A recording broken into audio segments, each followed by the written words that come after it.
इथं पहा माझ्याकडं अर्जंट ब्लाऊज 4 ब्लाऊज ट्रेंडिंग साड्यामधले 4 ब्लाऊज शिवण्यासाठी आलेले आहेत आणि मला इथं शुक्रवारी द्यायचं आहे. तर आज तर बुधवार आहे, तर परवा दिवशी द्यायचे आहेत 4 ब्लाऊज शिवून. अजून बाकीचे सर्वांचे खूप आहेत. अजून बड्डेचे उद्या बड्डे आहे एका मुलींचा, तिचे पण 2 द्यायचे आहेत.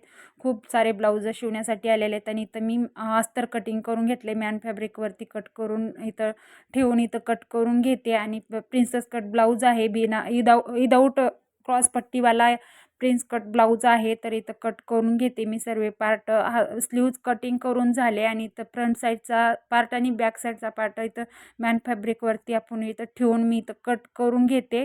तर अशा पद्धतीचं खूप छान आणि मस्त फॅब्रिक आहे, म्हणजे शिवायला पण एकदम मस्त येणार आहे, एकदम फिनिशिंग. तर खूपच छान आणि मस्त हा ब्लाऊज होणार आहे. तर फायनली मी ब्लाऊज तुम्हाला शेवटला दाखवणारच आहे.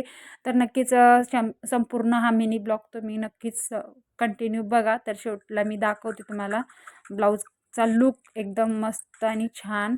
तर ट्रेंडिंग जेवढ्या बी साड्या आहेत ना, ते सगळ्या साड्या माझ्याकडं खूप साड्या काहीतरी 20-25 साड्या माझ्याकडे आल्या आहेत. मी थोडक्यात दाखवणार आहे पुढच्या व्हिडिओमध्ये. तर नक्कीच बघा. तरी मी तर लगेच शिवायला घेतले. अर्जंट ब्लाऊज आहे तर द्यायचे. 1 मिनटं पण इकडं तिकडं व्हायला अजिबात वेळ नाही आहे. व्हिडिओ काढायला पण वेळ नाही आहे, पण म्हणलं चला थोडं थोडं काढलंच पाहिजे, कारण तुम्हाला दाखवलंच पाहिजे. तर फायनली मी ब्लाऊजचा लुक दाखवते तुम्हाला. तर हे बघा, इथं फायनली माझा हा ब्लाऊज तयार झालेला आहे. तर स्लीव्ज बघू शकता तुम्ही. स्लीव्ज लॉंग स्लीव्ज आहे आणि साधा सिंपल प्रिन्स कट ब्लाऊज आहे.